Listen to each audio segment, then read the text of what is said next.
안녕하세요. 바람이입니다. 오늘도 오미호의 소설집 공수 중에서 오늘은 징검다리를 건너는 사람들이 있어요. 이게 107페이지. 요거를 한번 읽어보도록 하겠습니다. 징검다리를 건너는 사람들. 대주님 사주에 삼신이 보이지 않는데, 역시 그 무당의 공수로 시작됩니다. 대주님 사주에 삼신이 보이지 않는데 대주님 아내분 뱃속에는 아기가 보입니다. 알고 계신 겁니까? 아니면 저한테 확인을 받고 싶어 오신 겁니까?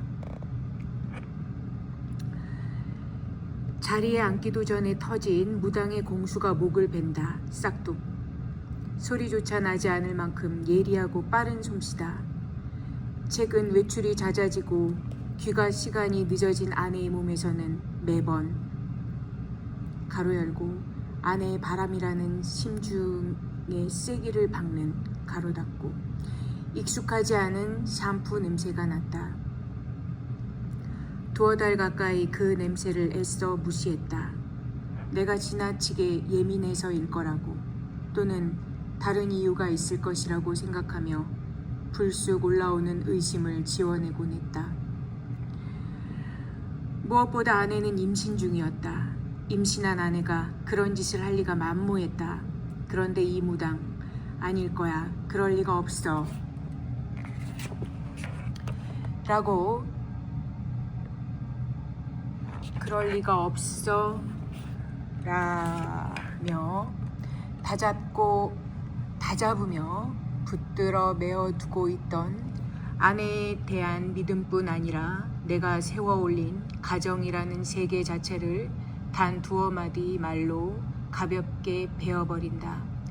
서늘하게 베어져 공중 어딘가에 샛노랗게 떠있던 나의 머리통을 찾아와 붙이고 짐짓 아무렇지도 않다는 듯이 따져 묻기까지는 수초가 걸렸다. 아내가 임신 중인 것은 맞습니다만 제게 삼신이 안 보인다는 말씀은 아내 뱃속에 있는 아기가 제 아기가 아니란 의미인가요?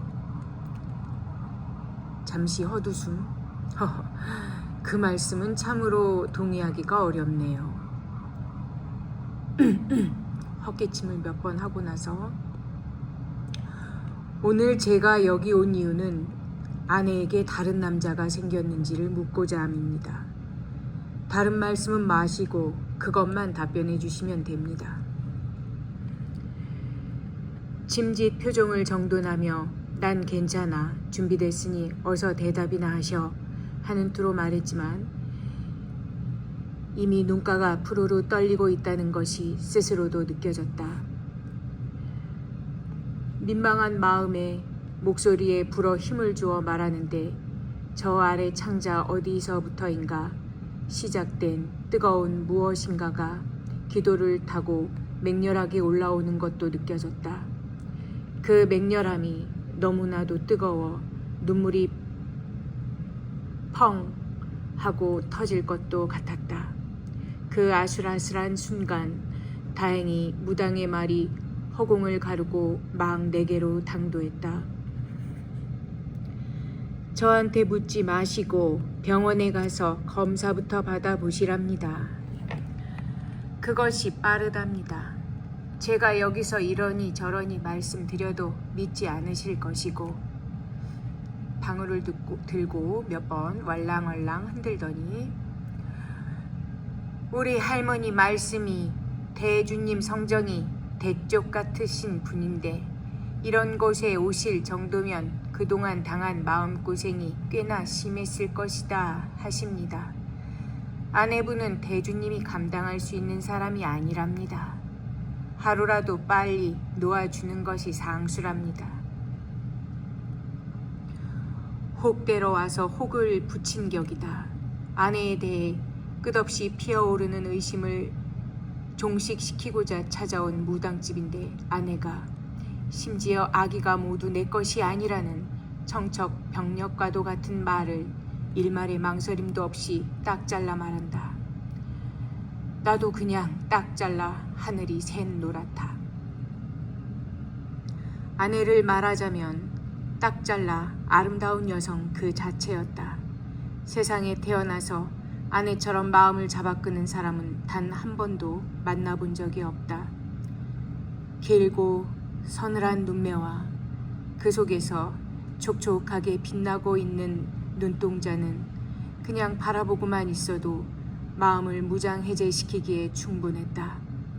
적당한 높이에서 곧게 뻗은 콧대와 콧날은 사랑스러웠고 입술은 안젤리나 졸리급까지는 아니더라도 상당히 도톰했다.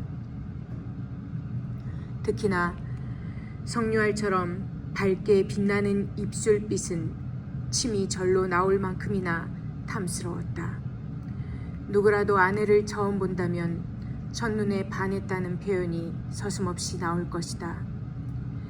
실제로 아내와 나의 청혼을 선포하는 결혼식장에 참석한 하객들 모두 하나같이 웨딩드레스를 입은 아내의 모습에서 눈을 떼지 못했다. 여기저기에서 아내의 미모를 찬탄하는 언사들이 넘실댔다. 당연히 아내는 나의 기쁨이었고 행복이었다. 축복이라고 생각할 만큼이나. 아내에 대한 나의 사랑은 결혼한 이후에도 그렇게 한없이 깊어만 갔다. 그 말씀에 책임지실 수 있는 겁니까? 그래요. 아내에게 다른 남자가 생긴 것은 맞다고 칩시다. 그렇더라도 저한테 지금 병원부터 가보란 말씀은 취소하시죠. 그 말씀의 의미는 저한테 이상이 있다는 말씀이 아닙니까?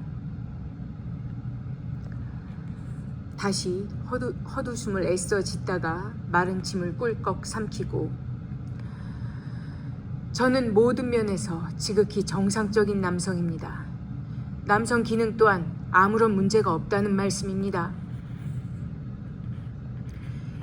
이런 유치한 우격다짐식의 말을 내가 왜 볼품없는 파마 머리칼을 부스스 띄워놓고 뱀처럼 가늘게 찢어진 눈매를 하고 있는 이 무당 앞에서 해야만 하는 것인지 말을 하면서도 어이가 없어서 목소리가 떨려왔다. 그렇다. 애초에 여기 온 것이 잘못이었다. 이런 비상식적인 곳에 왜 왔을까? 답답한 마음이 화근일 것이다.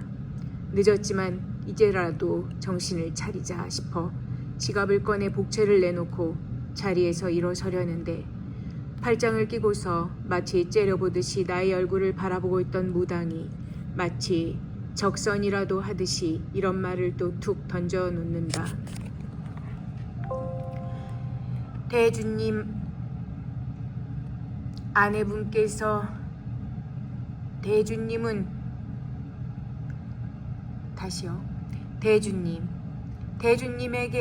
대주님 아내분에게 대주님은 징검다리 중 하나일 뿐입니다.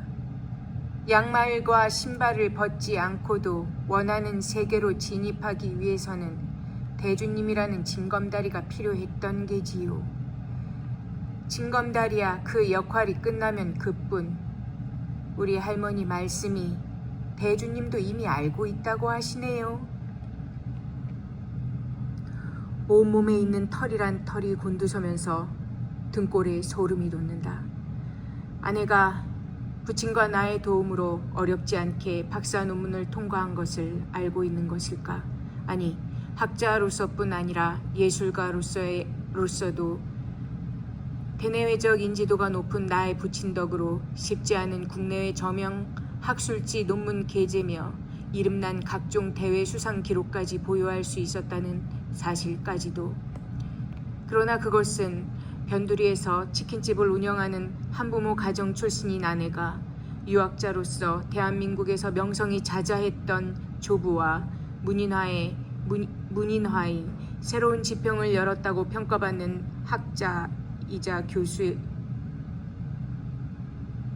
이자 문인 화가인 부친, 그리고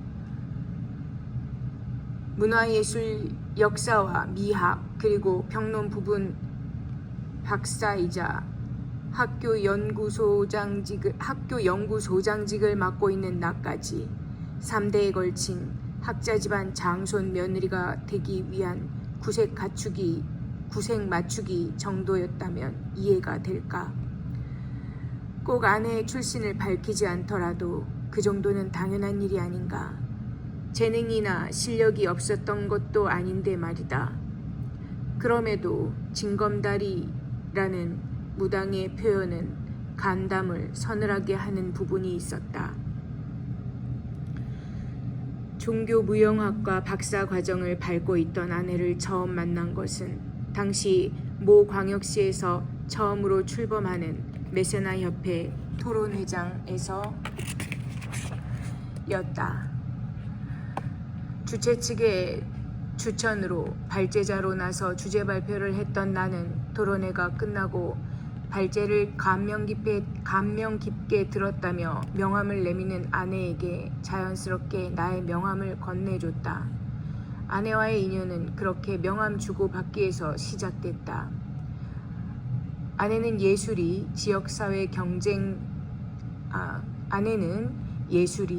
지역사회, 정경계에 어떻게 작동할 수 있는지, 그 메커니즘을 어떻게 만들어갈 수 있는지부터 시작해 예술과 자본주의, 그리고 권력구도 트라이앵글에서 예술의 본질을 훼손하지 않으면서도 그 힘의 균형을 유지할 수 있는 방법론 등을 실제로 궁금해서였는지는 모르겠으나 묻기 위해서 내가 준 명함에 적힌 개인 휴대폰 번호로 여러 차례 전화를 했다.